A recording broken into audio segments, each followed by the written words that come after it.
अब देखते हैं हमारा, इससे पहले जो है तो मैट्रिक्स के बारे में समझ गए थे, मैट्रिक्स क्या चीज है, और मैट्रिक्स में हमें मानों को किस तरह से एडजस्ट करना है, लिखना है।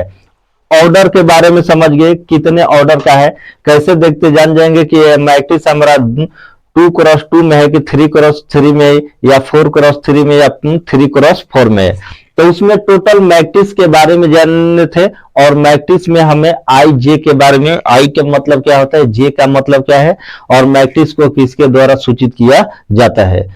तो हमारा पहला वीडियो में टोटल मैट्रिक्स के बारे में समझे। अब इस वीडियो में हमको जानना है कि मैट्रिक्स का कितने टाइप होता है, और कितने प्रकार से हमें मैट्रिक्स जो है हमारे सामने आएगा, और कैसे हम उसको पहचान सकते हैं कि हमारा कौन सा मैट्रिक्स है, और टाइप बाय टाइप हमको क्या करना है, पढ़ना है। तो यहाँ पर मैट्रिक्स का टाइप जानने के लिए कम से कम हमारे चैनल से बने रहे, और ज्यादा से ज्यादा हो सके तो कम से कम एक लाइक शेयर करते रहे। यहाँ पर अब हमको मैट्रिक्स का टाइप पढ़ना है, टाइप्स ऑफ मैट्रिक्स। मैट्रिक्स का कितने प्रकार होता है, मुख्यतः कितने प्रकार होता है, 8 प्रकार, और यहाँ पर कितने अभी लिखे हैं, 5 प्रकार, और 5 को अभी समझते हैं, उसके बाद आगे लिखा जाएगा। यहाँ पर सबसे पहले जानते हैं, रो और कॉलम के बारे में जान गए थे, थोड़ा उसके बारे में चर्चा करते हैं। उसके बाद रो और कॉलम क्या होता है, अगर किसी मैट्रिक्स को किसके द्वारा सूचित किया जाता है, ये बड़ा कोष्ठ होता है, तो बड़ा कोष्ठ के द्वारा किसको सूचित किया जाता है, मैट्रिक्स को। मैट्रिक्स को हमेशा याद रखना है कि बड़ा कोष्ठ के द्वारा सूचित किया जाता है, और मैट्रिक्स को लिखने के लिए हमें किसका प्रयोग किया जाता है, कैपिटल ए या कैपिटल बी या कैपिटल सी, जो भी रहता है तो हमें कैपिटल लेटर में मैट्रिक्स को लिखना रहता है। और मैट्रिक्स में क्या होता है कि इसमें जो इस तरह से जो कॉपी पर जिस तरह से लाइन होती है, यह सूतल बेचारा लाइन है, तो इस लाइन को क्या कहा जाता है, हम रो कहते हैं। इसमें रो की संख्या कितना है, तो इसको R1 मान, ये हमारा R2 हो गया, R3 हो गया, R कितना हो गया, 4 हो गया। इसमें रो की संख्या टोटल कितना है, 4 है। और उसी तरह से मान लेते हैं, या ऐसे ऊपर से जब खींच देते हैं, ये सीधा सीधा लाइन जब खींच देते हैं, तो ये हमारा कॉलम हो गया। तो इसको लिखेंगे C1, ये हो गया हमारा C2, C3, और क्या हो गया, C4। मतलब जरूर नहीं कि 4 तक, 3 भी हो सकता है, 2 भी हो सकता है। मतलब जितना ऑर्डर का कहेगा उतना ऑर्डर का हम मैट्रिक्स बनाएंगे, और उसमें हमको मैट्रिक्स बनाने वाले का वीडियो बनाए कि मैट्रिक्स किस तरह से बना सकते हैं। तो हमारा R1, R2 और R3 हमको याद रखना है, C1, C2 और C3 और C4, क्योंकि आगे हमको सिद्ध करने में डायरेक्ट हमको समझ लेना है कि कौन हमारा कॉलम 1 है, कौन कॉलम 2 और कौन सा कॉलम 3 है।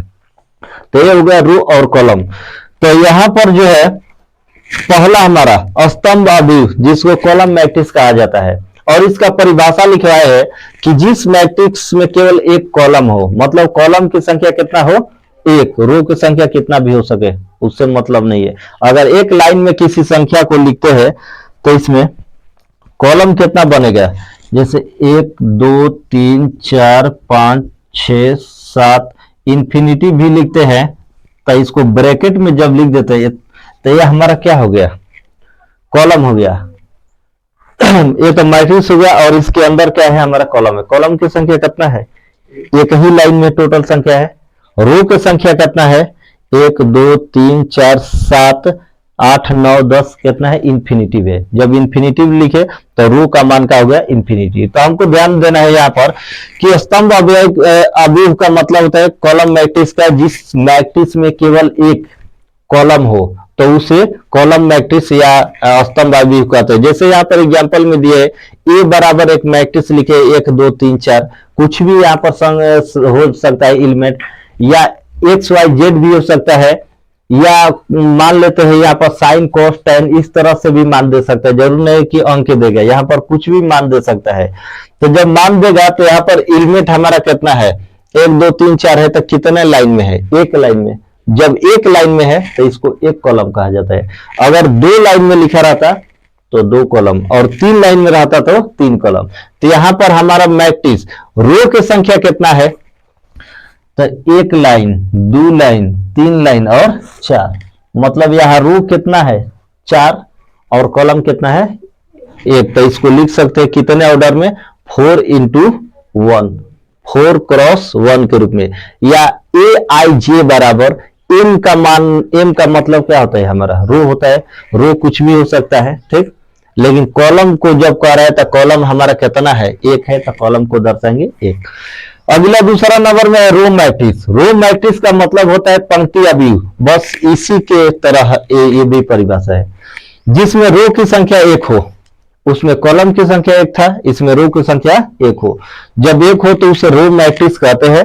जैसे में इसी को जब उलट देंगे, जब उल्टा कर देंगे तो ये हमारा क्या हो जाएगा, एक यहां पर कॉमन दिए, कॉमा दिए, कॉमा नहीं रहता है, ठीक, गलती से होगा। यहाँ पर कितना होगा, 1 2 3 4, जो भी यहाँ पर नंबर जो सीरियल नंबर से या जहां तहां से भी लिखा रहेगा, तो इसमें हमको देखना है रो कह रहा है, तो रो की संख्या कितना लाइन में है, एक लाइन में है, तो ये क्या हो गया हमारा। कॉलम का जब बात किया जाए तो कितने कॉलम है, 1 1 2 3 4, तो 4 है, तो यहाँ पर हमको सिर्फ रो मैट्रिक्स का जानना है। रो मैट्रिक्स किसे कहते हैं, सिंपल वैसे मैट्रिक्स जिसमें रो की संख्या कितना हो, एक हो, उसे रो मैट्रिक्स कहते हैं। अब इसको लिखा जाए तो कितना लिखेंगे, हमको रो को दर्शाना है, तो वो 1 क्रॉस कितना 4, या इसको Aij बराबर 1 क्रॉस n भी लिख सकते हैं। n के मतलब कुछ भी हो सकता है यहाँ पर कॉलम का संख्या। तीसरा नंबर पर हमको जानना है एक तीसरा स्क्वायर मैट्रिक्स, स्केलर मैट्रिक्स, और एक और आएगा आइडेंटिटी मैट्रिक्स, मतलब जिसको तस्मा कहा जाता है, वो हमारा मैट्रिक्स। और डायगोनल जो है इंपोर्टेंट है, क्वेश्चन में दे देता है ज्यादा, ये सब क्वेश्चन देता है। बाकी ये जो है तीसरा से जो है हमारा इंपोर्टेंट है, वो तो सिंपल एक है। यहाँ पर हमको स्क्वायर पढ़ना है। स्क्वायर का मतलब क्या होता है, वर्ग होता है। वर्ग में सभी भुजा आपस में क्या होता है, बराबर। ऐसे भी जानते हैं वर्ग किसे कहते हैं, जिसके सभी भुजा आपस में क्या हो, बराबर। उसी तरह अब इसमें एलिमेंट बराबर होना चाहिए, परिभाषा वही है वर्ग का है, सिर्फ उसमें भुजा बोलना था और इसमें क्या बोलना है, एलिमेंट। एलिमेंट के मतलब जो भी संख्या दिया रहता है तो एलिमेंट या अवयव की संख्या का हो, बराबर हो। तो यहाँ पर परिभाषा लिखे है, जिस मैट्रिक्स में विकर्ण के अलावा डायगोनल होगा, यहाँ पर जिसमें रो और कॉलम दोनों की संख्या का हो, बराबर हो। जिसमें रो और कॉलम जब दोनों की संख्या बराबर होता है तो उसे ही कहते हैं वर्ग अवयव या स्क्वायर मैट्रिक्स कहा जाता है। जैसे यहां पर लिखे है कि 2 3 4 5, इसमें रो की संख्या कितना है, R1, और कितना है R2। कॉलम की संख्या कितना है, C1 और C2। यहां पर कॉलम और रो दोनों की संख्या क्या है, बराबर। हमको क्वेश्चन को देखते ही समझ जाना है कि ये कौन सा हमारा मैट्रिक्स है, स्क्वायर है कि डायगोनल है कि स्केलर है, ठीक। तो हमको याद रखना है जब सभी संख्या मतलब जिसमें रो और कॉलम दोनों की संख्या बराबर हो तो हमारा क्या होता है, स्क्वायर। यहाँ पर कितने ऑर्डर का बनाया गया है, 2 ऑर्डर 2 का। 2 ऑर्डर 2 का मतलब 2 गो रो है और 2 गो क्या है, कॉलम। तो जितना रो है तो रो को पहले लिखा जाता है और कॉलम को कहां लिखा जाता है, बाद में लिखा जाता है। और यहाँ पर Aij बराबर m गुणे n, अर्थात कितने ऑर्डर में है हमारा, 2 क्रॉस 2 में है। और यहाँ पर m गुणे n का मतलब क्या है कि जब भी अगर मान लेते हैं हमारा वर्ग स्क्वायर मैट्रिक्स होगा तो उसमें m और n दोनों की संख्या क्या होगा, बराबर। m के मतलब रो और कॉलम दोनों की संख्या क्या होगा, हमारा बराबर होगा। अब यहाँ पर देखते हैं कि एग्जाम्पल, और इसमें बताना है कि ये स्क्वायर मैट्रिक्स है या नहीं, ठीक। यहाँ पर 2 एग्जाम्पल देकर समझाते हैं। मान लेते हैं एक मैट्रिक्स यहां पर दे दिए,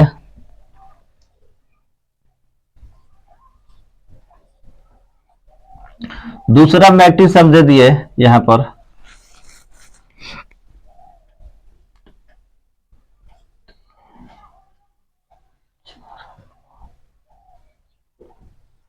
यहां पर 2 मैट्रिक्स दिए हैं।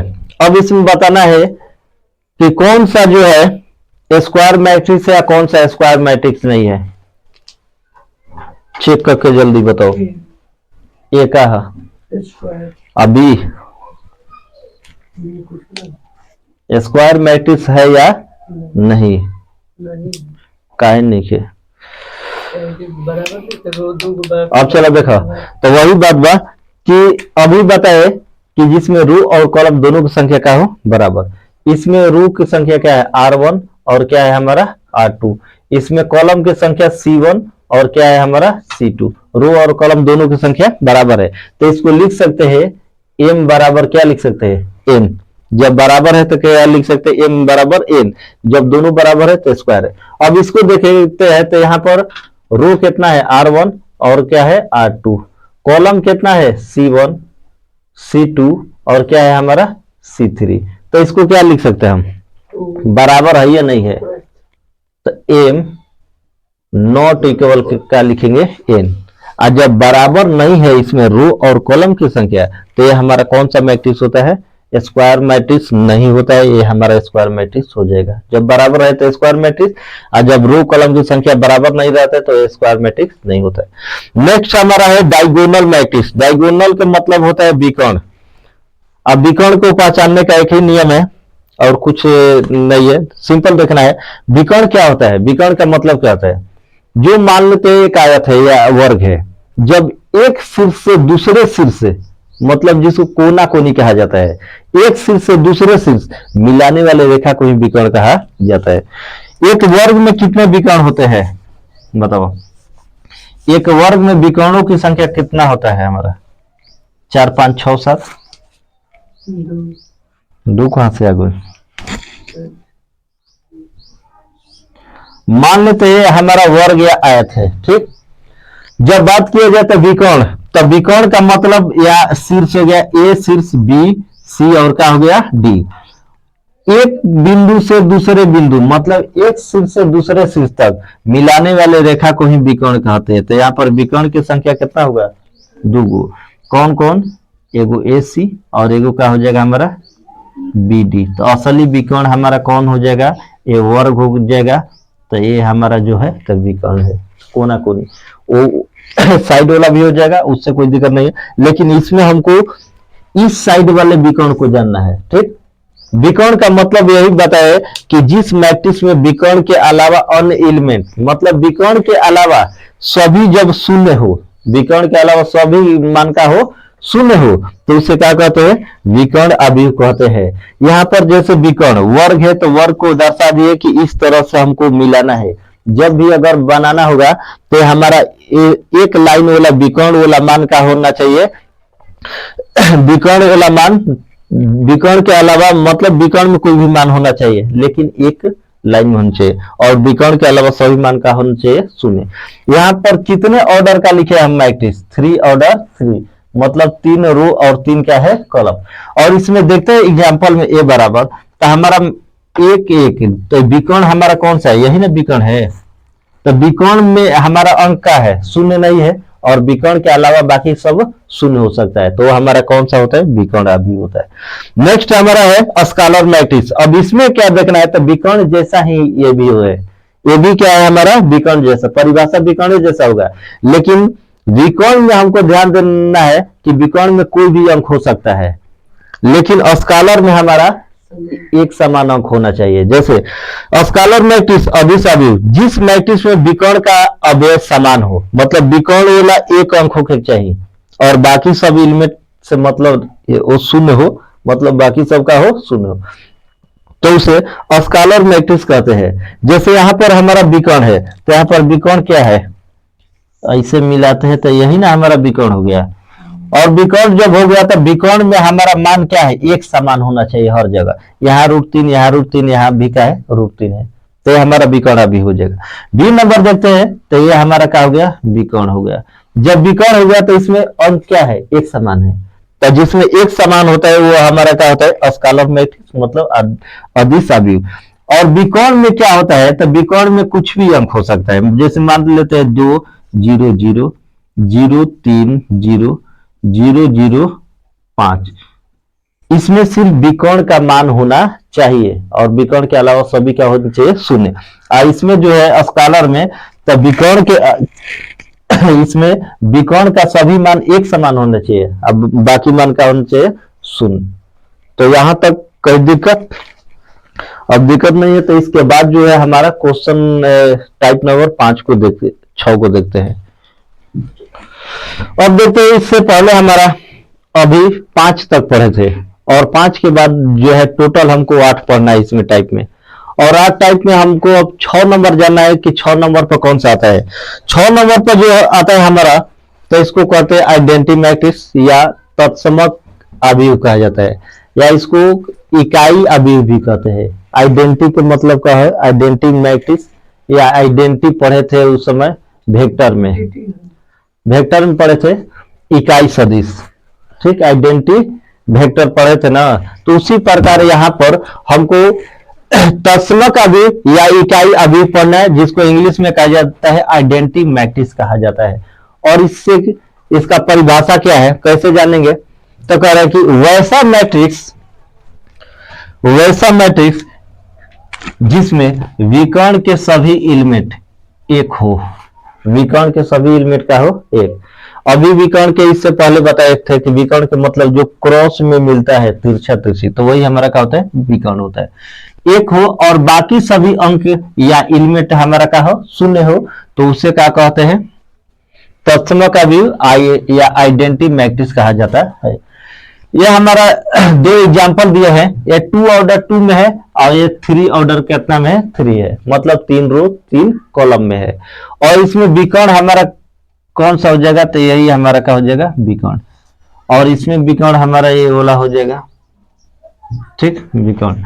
तो इसमें बताया गया है कि तत्समक में जिस मैट्रिक्स के में विकर्ण का एलिमेंट एक हो, करना होना चाहिए एक, अब बाकी सबका होना चाहिए शून्य, तो उसे कहते हैं आइडेंटिटी मैट्रिक्स कहते हैं। इकाई के मतलब होता है एक, यूनिट मैट्रिक्स भी कहा जाता है, जिसको इकाई अवयव भी, तो एक हो। अगला अब देखते हैं 7 नंबर, और 7 नंबर में हमारा क्या है, जीरो मैट्रिक्स। नाम से ही जीरो है तो काम भी इसका क्या हो जाएगा, हमारा जीरो होगा, परिभाषा भी जीरो ही होगा। जिस मैट्रिक्स के सभी एलिमेंट का हो शून्य। अब एक हम कुछ सोचे तो नहीं किए, मतलब जितना भी एलिमेंट दिया रहता है शून्य, तो हमारा कौन सा हो जाएगा, शून्य अभी, मतलब जीरो मैट्रिक्स हो जाएगा। जैसे ए बराबर दिया है, एक कितने ऑर्डर में दिया है हमारा, 1 2 3, 1 2 कितना हो गया, 3 क्रॉस 3, मतलब ऑर्डर जब पूछेगा तो 3 क्रॉस का हो जाएगा हमारा 3। और एक कितने क्रॉस में दिया है, 2 क्रॉस 2 ऑर्डर में दिया है हमारा। लेकिन इसमें टोटल मान हमारा जो एलिमेंट की संख्या का होना चाहिए शून्य, तो उसे ही शून्य अवयव कहते हैं।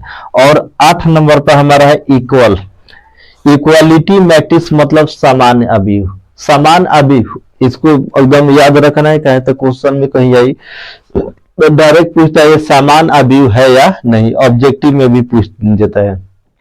और समान का मतलब क्या होता है, जिसके सभी एलिमेंट का हो बराबर हो।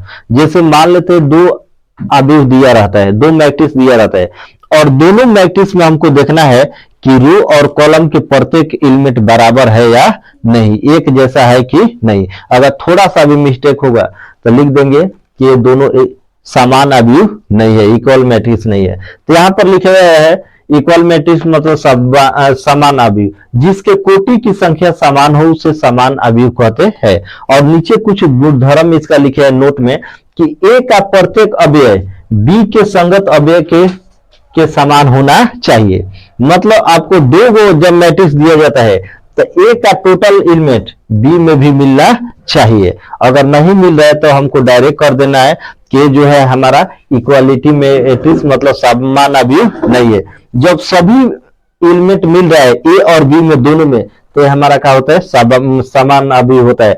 जैसे आई और जे के सभी मानों के लिए, मतलब आई और, जैसे ए मैट्रिक्स और बराबर क्या हो बी, ए और बी दोनों का मान हमारा एलिमेंट का होना चाहिए बराबर होना चाहिए। जैसे यहां पर लिखे एक मैट्रिक्स ए लिखे हैं, इसमें एलिमेंट कौन कौन सा है, 2 3 0 1।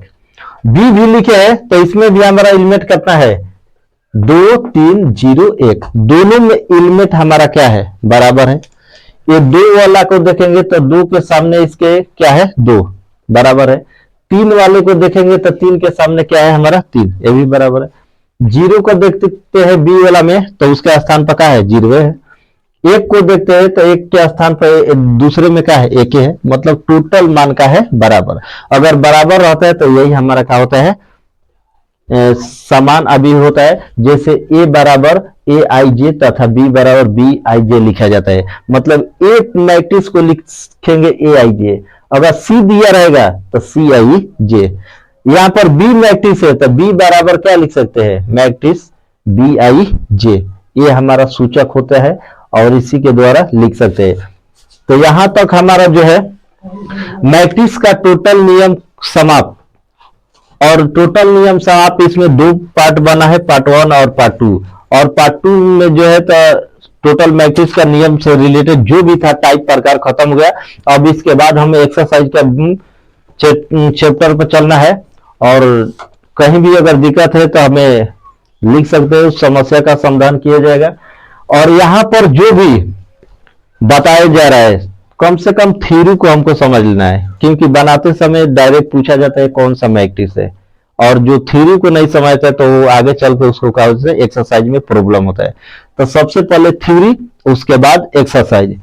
और हमारा एक्सरसाइज का वीडियो फिर नेक्स्ट अगले दिन चलेगा। तब तक के लिए बने रहे, लाइक शेयर सब्सक्राइब करते रहे। फिर मिलते हैं एक्सरसाइज के साथ, नए वीडियो के साथ। तब तक के लिए जय हिंद।